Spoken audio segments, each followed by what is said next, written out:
Chegando mais cedo nesta segunda-feira, trazendo notícias muito positivas, muito boas, neste começo de semana, que antes de mais nada, eu desejo que seja ótima para você e certamente será.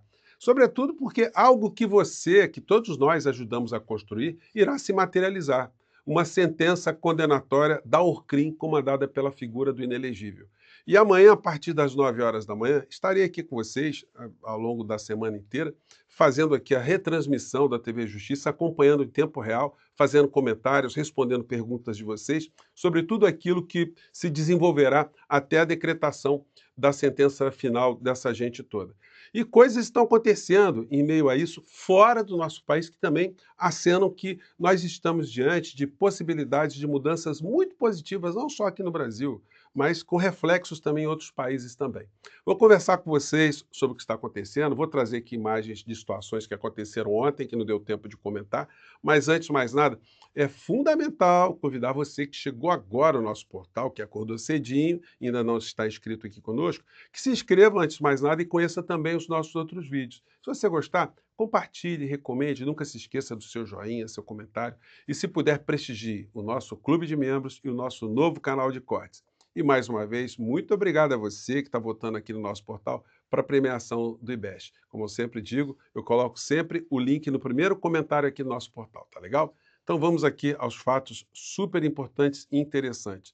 Começando com algo que é um recado muito grande, né, que está acontecendo aqui num país vizinho, na Argentina, e que está sendo comandado por um psicopata a serviço do mercado, do poder econômico na Argentina e fora da Argentina, e tomou ontem uma saraivada de votos contrários. As notícias são: eleições 2025, vitória esmagadora da Fuerza Pátria em Buenos Aires de Kicillof. Consolida a sua liderança. Gente, foi quase 20 pontos de diferença, né, dessas eleições. São eleições de meio de mandato. E como a província de Buenos Aires é a maior da Argentina, a Argentina tem aproximadamente 45, 46 milhões de habitantes. E a província de Buenos Aires tem 28 milhões de habitantes. Então, aquilo que acontece na província influencia certamente o resto da nação como um todo. E o Milei levou uma derrota gigantesca porque ele estava esperando que, no máximo, os analistas na Argentina estavam calculando que, mesmo com esse massacre que ele está fazendo contra o povo argentino, que ele ainda tivesse chance de vencer ou ficar pelo menos 3 pontos percentuais abaixo. Ficou quase 20 pontos percentuais, né? A gente vai ter a confirmação durante essa segunda-feira desses números com mais exatidão. Mas os jornais aqui no Brasil estão reverberando também. Em revés para Milei, peronistas conquistam ampla vitória na eleição legislativa de Buenos Aires. Mais jornais aqui da Argentina. Resultado das eleições na província de Buenos Aires, quem ganhou e o mapa com todos os dados. Então aqui o mapa aqui, esse aqui dá 49% para a Força Pátria. E o Liberdade Avança com 30,7%, quase 20 pontos percentuais de diferença. Na Folha a gente lê: Milei sofre derrota em eleições da província de Buenos Aires em meio à crise. Então, gente, é uma notícia alvissareira, né? Porque, enfim, o modelo que está sendo empurrado goela abaixo do povo argentino, porque não é só o Milei, não. Os jornalões, as TVs da Argentina estão todos apoiando o Milei. Os grupos econômicos, o mercado, o Fundo Monetário Internacional estão apoiando aquilo que Milei está fazendo contra o povo da Argentina. E essa trombada aí pode significar que ele será derrotado. Isso que ele está fazendo junto com esses grupos todos sofra uma derrota nas próximas eleições presidenciais na Argentina. E ontem no Brasil a gente viu essa situação patética que eu compartilhei aqui com vocês, que foi objeto aqui de observações, né, até na Globo News, que incomodou ali os jornalistas. Vou pegar um trechinho aqui da Natuza Neri, vamos ver. Foi até a Avenida Paulista apoiar o ex-presidente Bolsonaro, e chama atenção, Natuza, que além das bandeiras verde e amarela, né, as bandeiras do Brasil, olha o tamanho da bandeira dos Estados Unidos, que impõe ao Brasil um tarifaço de 50%, os setores ali com dificuldade, né, para reagir. A gente mostrou números ali da reação, do impacto, né, por conta do tarifaço. E eu queria te perguntar também sobre uma postagem do presidente da Câmara, deputado Hugo Mota, cobrado por todos os lados, mas ele hoje falou em equilíbrio, falou também nessa questão de um momento político difícil, sem precedentes, né? Falou de polarização. Isso aqui já era o momento que eles estavam recolhendo o bandeirão dos Estados Unidos, tá, gente? Então a gente vê o verde e amarelo apoiando o ex-presidente Jair Bolsonaro e o próprio Palácio Planalto também usando o verde e amarelo nessa campanha pela soberania. Então é 2026 na veia, né? As eleições, as peças, pelo menos, já começaram a se movimentar. Pois é, e com alguns requintes de ironia, né? Porque quando a gente olha os manifestantes empunhando a bandeira dos Estados Unidos, depois que o governo americano impôs sanções pesadíssimas a produtos brasileiros, é muito surpreendente ainda, né, ver essa cena. Todo mundo tem o direito de admirar quem quiser. Quem quiser. Tudo bem admirar Donald Trump, mas nesse caso em particular, motivado pelo julgamento de Bolsonaro, o governo americano impôs sanções que prejudicam verdadeiramente o Brasil. E aí é o seguinte, e o senhor Tarcísio, o outro traidor, né, da pátria, né? Porque ele estava nessa manifestação também, fez ataques ao Supremo Tribunal Federal, ele fez questionamentos, ele se posicionou como um golpista do presente, acenando para golpes no futuro. Então essa criatura tem que ser desmascarada, tem que ser combatida da forma mais contundente que nós pudermos, né? E aí, gente, é o seguinte, depois dessas manifestações, com os ataques todos que nós assistimos ao ministro Alexandre de Moraes, ao Supremo Tribunal Federal, me lembrei de uma canção de Jorge Benjor, que tem o título de África Brasil, Zumbi. E aí é o seguinte, né, a figura que o Jorge Ben coloca na canção, de alguém que é destemido, alguém que está enfrentando uma série de adversidades, me veio à cabeça vendo o ministro Alexandre de Moraes enfrentando tudo aquilo que ele está enfrentando, essa gente toda, essa insanidade toda, né? Em determinado momento da canção, a gente pode ler as seguintes estrofes, né? Eu quero ver o que vai acontecer. Eu quero ver o que vai acontecer quando o zumbi chegar. Zumbi é o senhor das guerras. Zumbi é o senhor das demandas.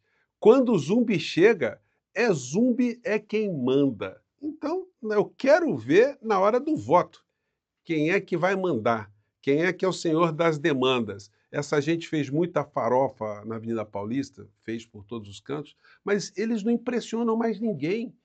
Se tem alguém ainda que está com receio dessa gente, é porque as pessoas estão muito impressionadas sem observar o que está acontecendo no nosso país. Essa gente só vem tomando pancada, eles vêm tentando conspirar, destruir nossa democracia e só estão se ferrando, sobretudo aqueles mais incautos, aqueles mais ingênuos que acabam dentro das cadeias. E essa gente que joga essas pessoas nessas condições, eles ficam cada vez mais endinheirados, cada vez mais raivosos e cada vez eles intoxicam mais pessoas e que ainda acreditam nesses falsários, nesses estelionatários.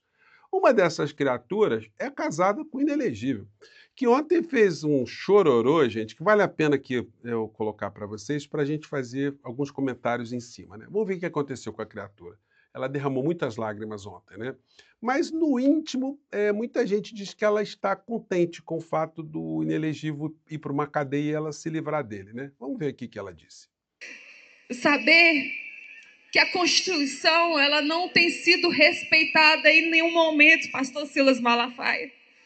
Nenhum momento a Constituição tem sido respeitada, porque no artigo 5º da Constituição, ali a gente vê... Esse chorinho dela, essa forma, né, é bem falsa, né? A gente que tem uma sensibilidade humana, a gente percebe que é um discurso aí, uma atriz de 5ª categoria, né? Vamos seguir em frente. A violação dos nossos direitos.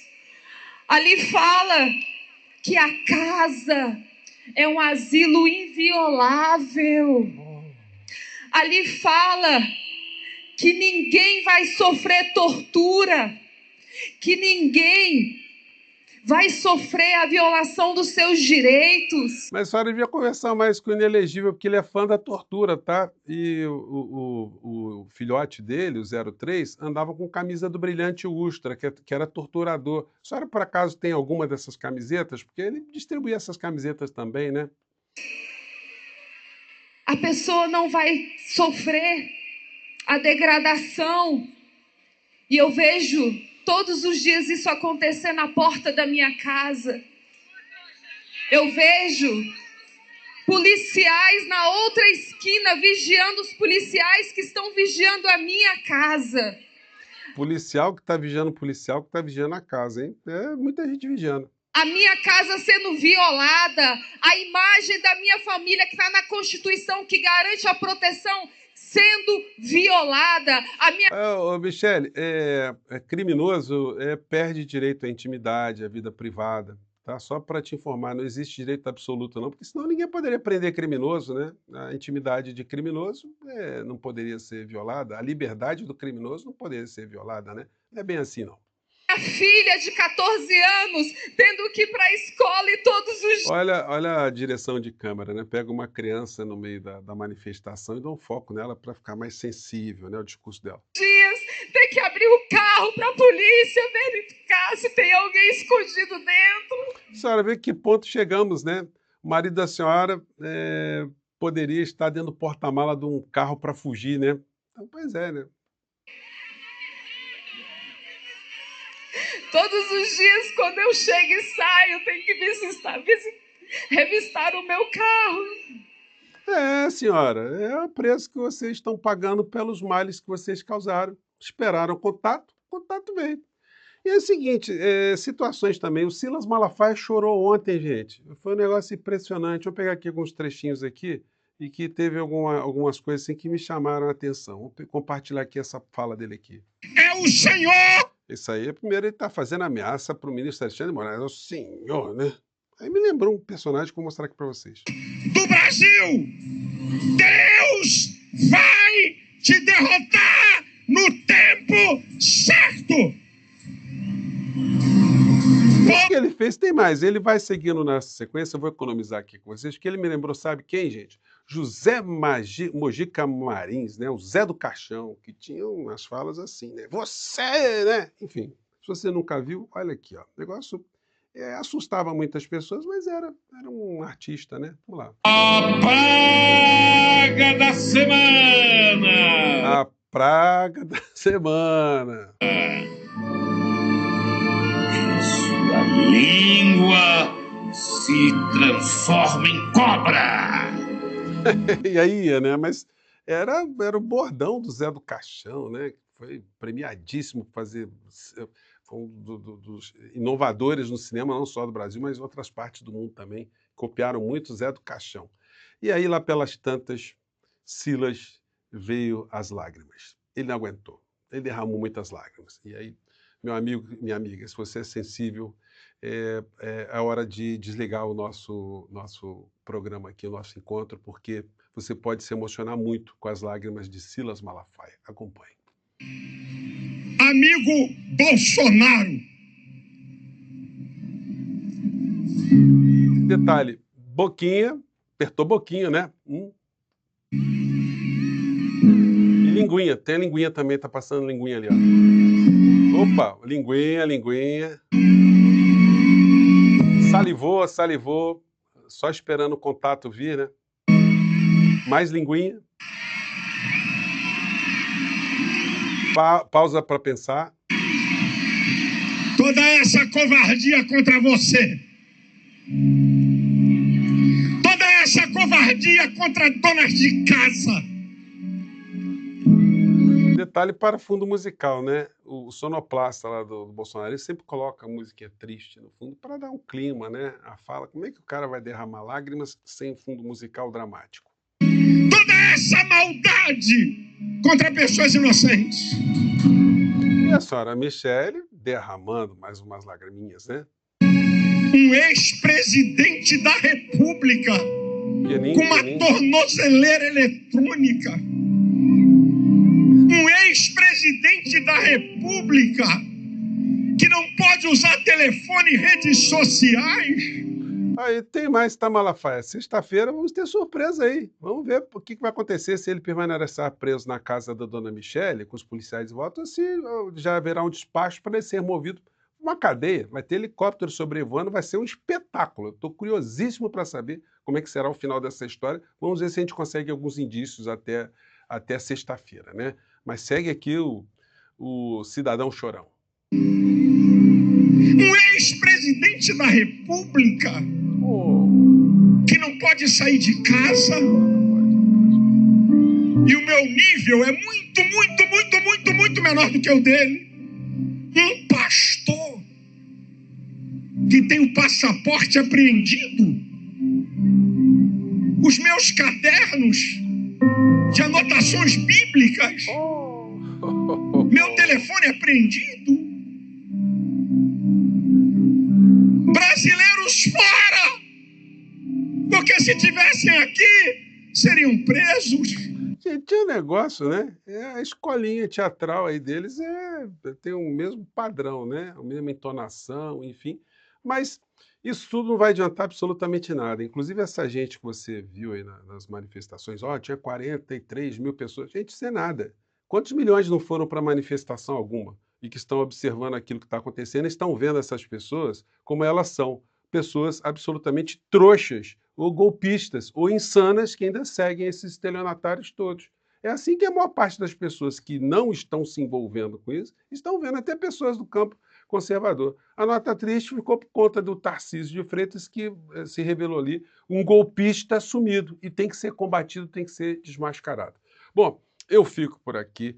Tenha um ótimo dia. Essa semana promete muitas emoções e nós vivenciaremos essas emoções juntos. Então, até o nosso próximo encontro. Tchau, gente!